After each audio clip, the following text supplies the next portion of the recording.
Bom dia, pessoal de ciências. Devido à alteração de uma questão somente, eu resolvi gravar novamente o vídeo para vocês sobre a correção da avaliação da aprendizagem em processo da AP, tá? De Ciências da Natureza do sexto ano.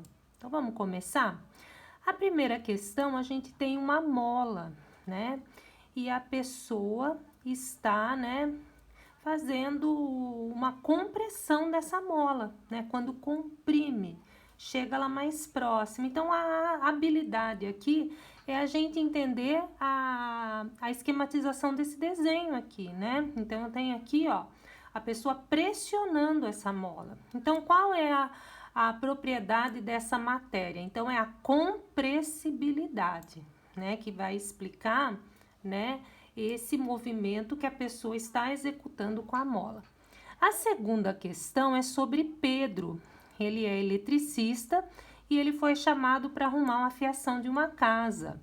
E ele observou que os fios estavam desencapados, né? E com isso, a parte dos fios que conduz a eletricidade estava à mostra, né? Então, isso poderia levar a perigo, né? Principalmente de choque e outros problemas aí.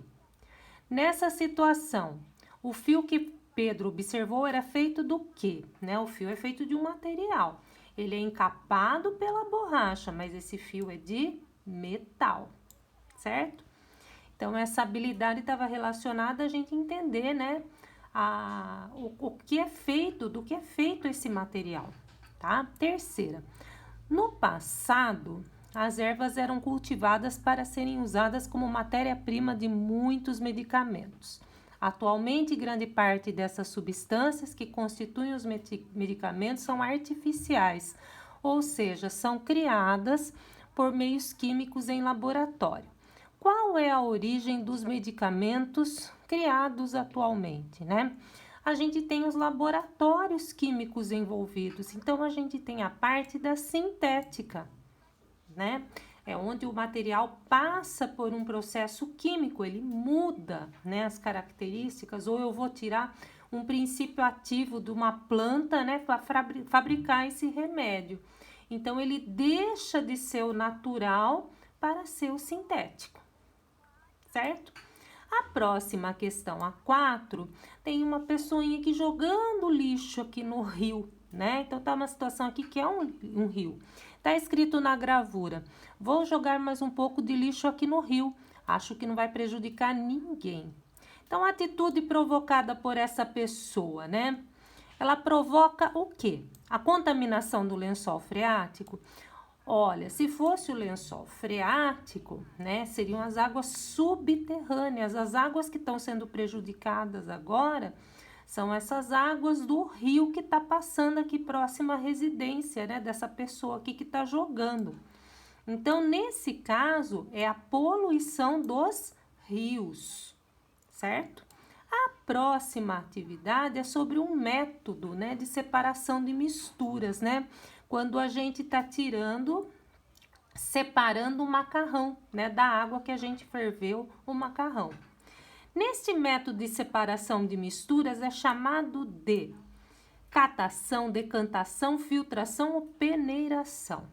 Esse método é o de filtração. Entretanto, por que não poderia ser uma peneira, professora? A peneira, a gente usa esse método mais para os sólidos. Por exemplo, eu vou peneirar a areia grossa da areia fina, eu vou separar, né, o tamanho dos grãos. Então, seria pela peneira. Nesse caso, eu estou filtrando um sólido de um líquido, o macarrão, da água do macarrão que eu fervi o macarrão. Então, esse método é a filtração.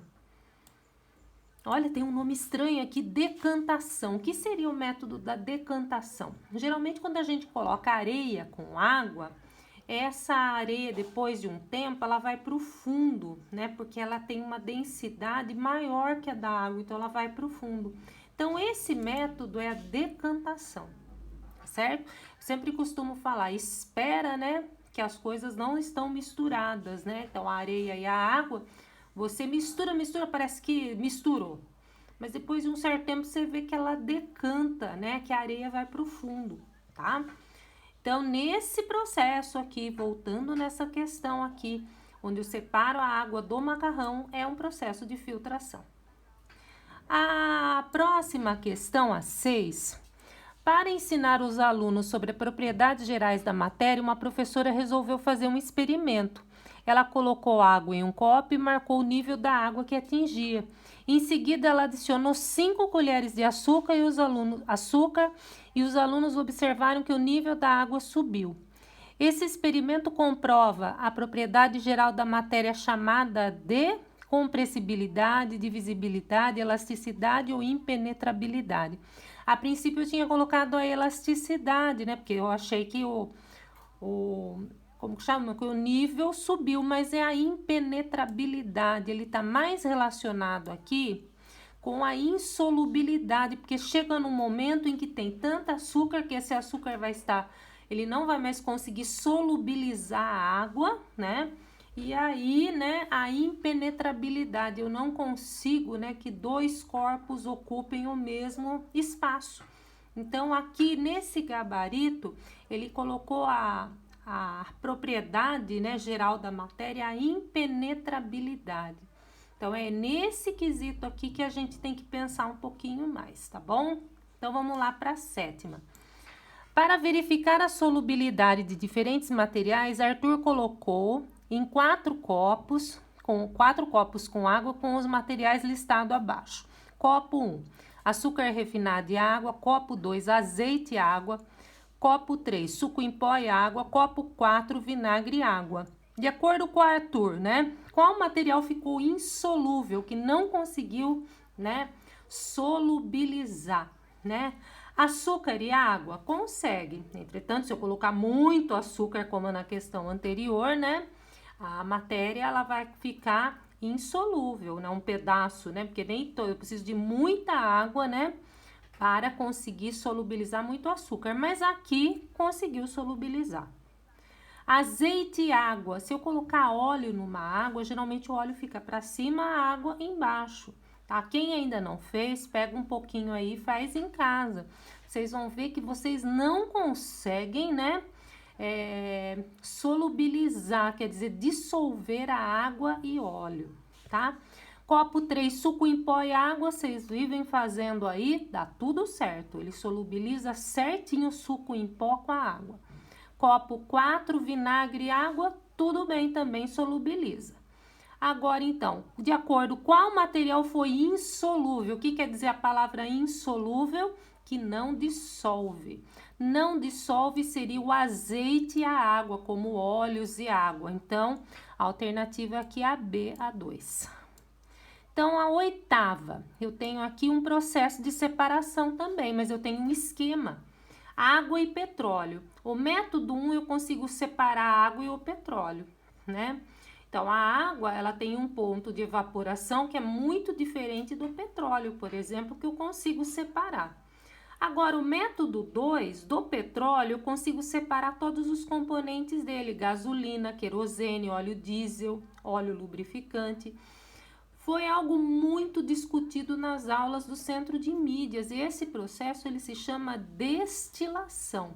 Eu consigo separar cada um dos componentes do petróleo pela temperatura de ebulição, quer dizer que a temperatura que vai passar, né, de um estado para o outro, eu vou conseguir, né,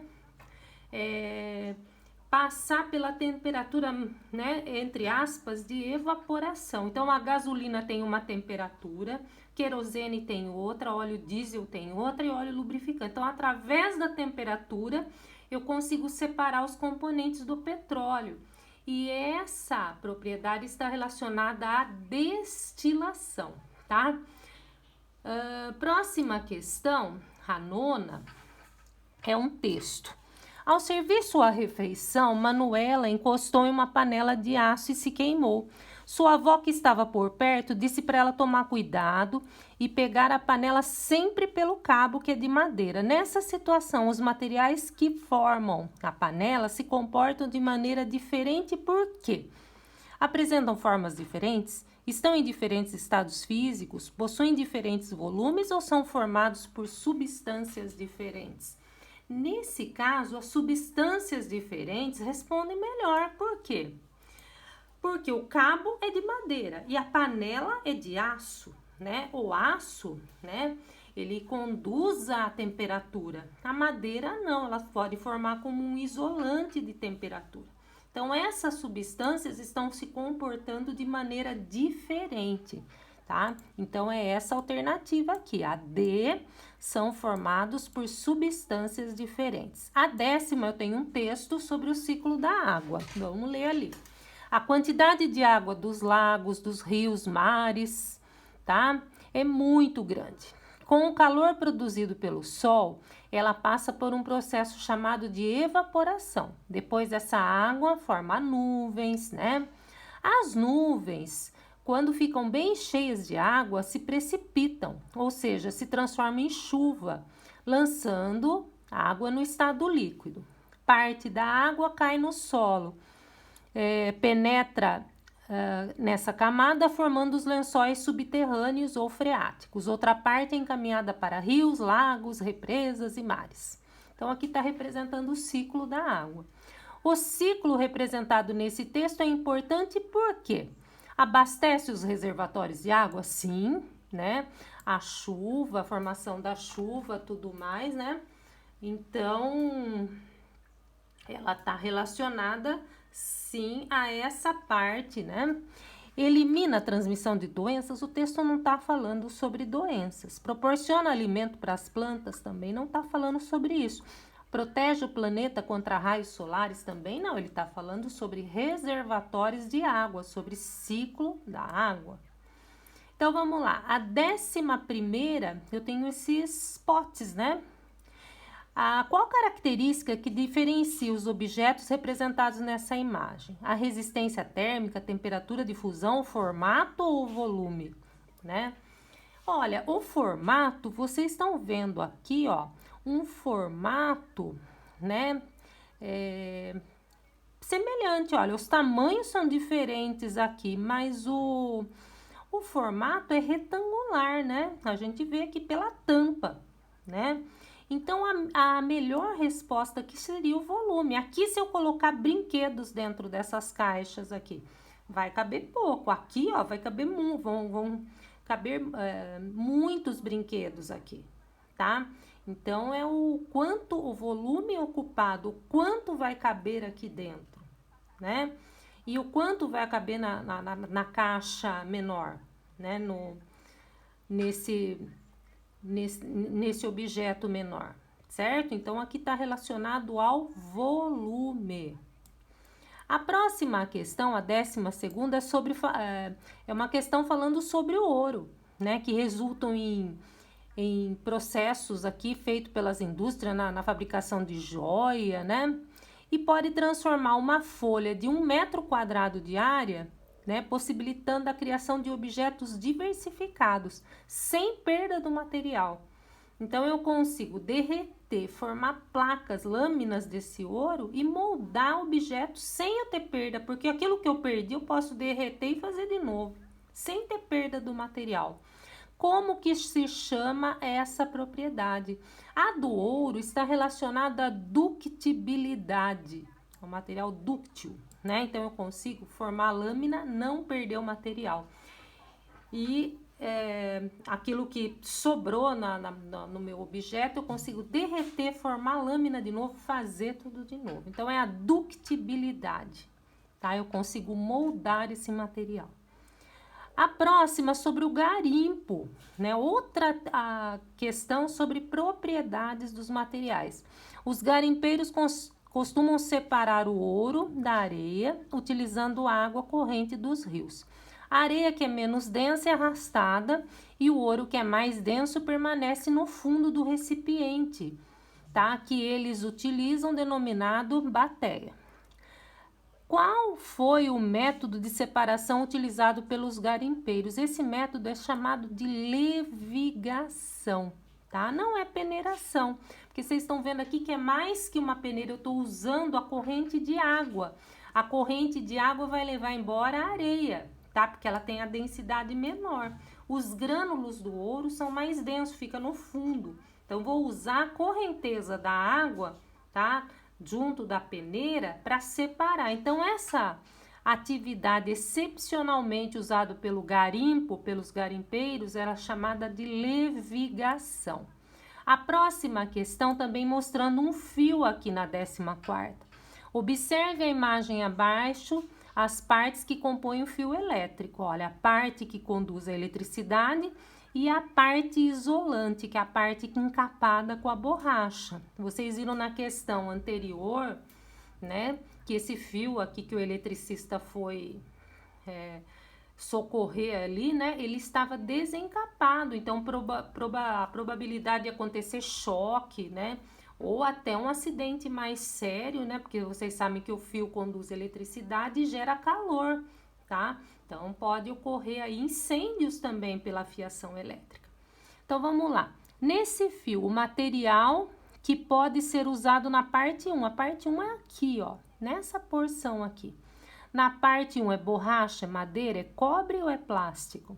A gente tem uma parte metálica aqui. Então, essa parte é o cobre, fios de cobre. Tá? A gente não fala fio de plástico, fio de borracha, né? Os fios da nossa casa, né? Que estão fazendo parte aí das construções, né? Por exemplo, da nossa casa, o fio de cobre. O cobre não é o melhor, né, material para conduzir eletricidade, mas ele tem um rendimento bom e ao mesmo tempo ele é o mais barato, tá? Então ele é o mais utilizado por isso. Vamos lá.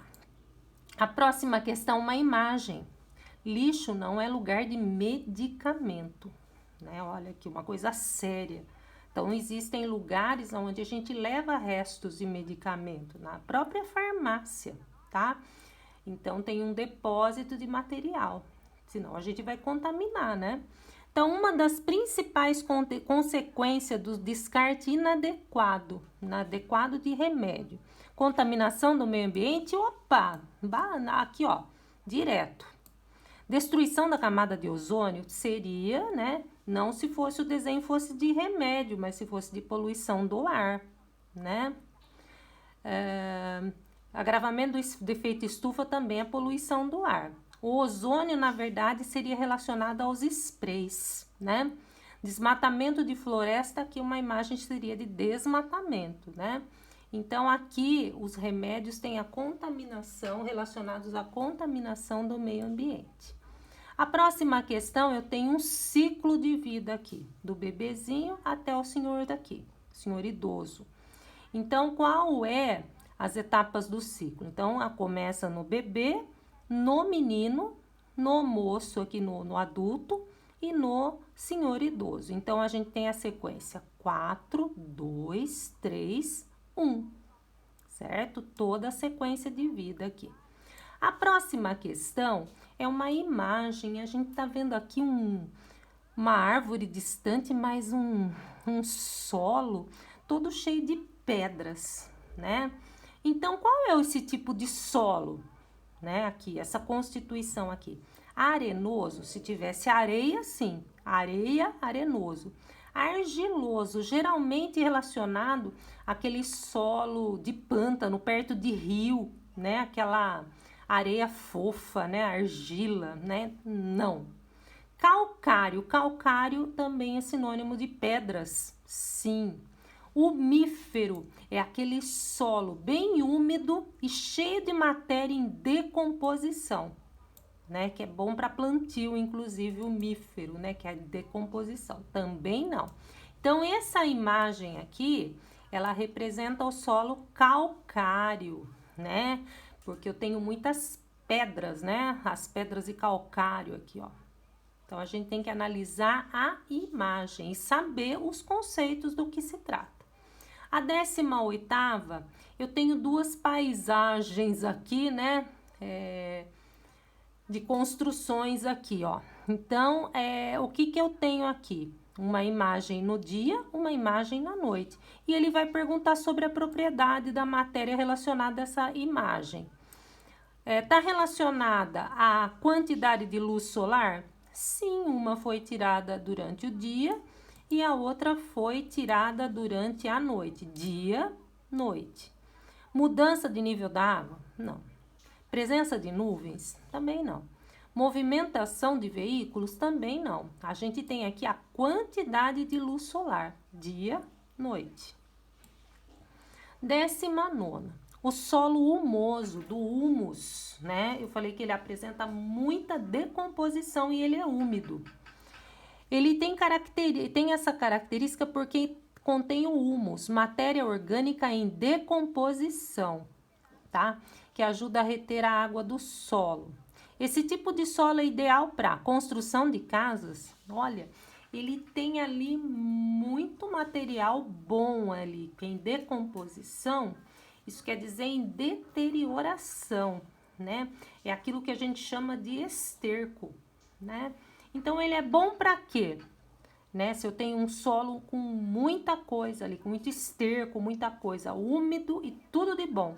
Para construção de casa, para extração de minerais, para plantação de vegetais ou para obtenção de pedras? Para plantação de plantas, né? Eu tenho ali um solo fértil, né? Cheio de material em decomposição, né? Ideal, né? Para as plantas.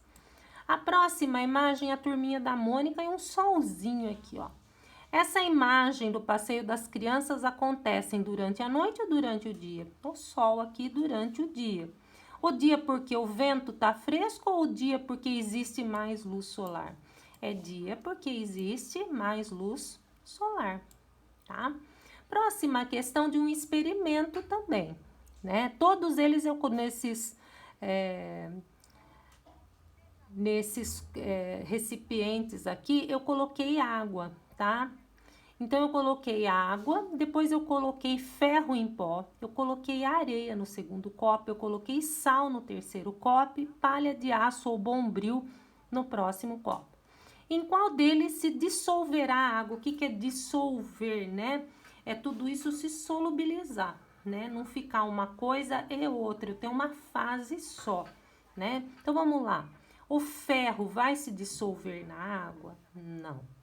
A areia vai se dissolver na água? Espera um pouco e você vai ver que a areia fica profundo e a água fica em cima. Não vai se dissolver. O sal se dissolve na água em quantidade para dissolver? Sim. Né? Água salgada. Né? A água do mar é uma água que está dissolvida, por exemplo. Então, teste 3, sim. E o bombril na água, que é a palha de aço na água, também não vai se dissolver, né? Então, quem vai se dissolver aqui é o sal, que é o teste 3. A próxima questão, eu tenho que o Miguel foi tomar banho, né? E a sua mãe falou para ele usar chinelo de borracha. Certo dia ele questionou a mãe sobre esse tipo de calçado durante o banho. E ela lhe explicou que dessa forma é possível evitar os choques elétricos. O calçado usado por Miguel durante o banho evita esse choque por quê? Previne queda? Mantém as solas dos pés secas? É feito de material macio ou é feito de material isolante? Lembram? Os fios, né, elétricos têm aquela parte coberta por material isolante que é a borracha, o chinelo, feito de borracha também. Então, aqui, ó, porque ele é feito de material isolante, provavelmente o Miguel não vai receber choque. Vamos para a próxima questão agora, a 23ª. Novamente explorando aqui, ó, recipientes, aqui uma imagem. Então, qual deles representa os objetos de origem sintética? Eu tenho uma caixa de plástico em um, cesto de palha, sacola de papel, estojo de madeira. Essa sacola parece-me de material reciclado, né? Agora, material sintético é um material que passa pela indústria química, tá? Então, vai transformar, né? Não vou tirar isso, né? E vou moldar, por exemplo, a palha eu tirei da natureza, né? A palha e moldei aqui e fiz um cesto, né? A madeira também, eu moldei. Isso aqui me parece de um material reciclado de papel, né? Um processo, entretanto, usado pela indústria, mas é um processo mais simples. Agora, o que me parece mais atender o material sintético é a caixa de plástico, porque eu tenho uma indústria química aqui relacionada à sua produção. Então, qual deles tem a origem sintética? A origem da caixa de plástico A1. Então, a próxima aqui, sobre o sal de cozinha, tá? Consumido pela população brasileira, é retirado da água do mar. Para realizar a separação dessa água e desse sal, é feito o método de separação de misturas. Aqui a gente tem as salinas, onde a gente tem montanhas de sal, né? E esse processo, né, gigantesco, né? E aí passa pelo processo de industrialização e tudo mais, mas o sal é formado nessas montanhas de sal naturalmente nas salinas. Qual é o processo? Então, aqui a gente tem a evaporação, tá?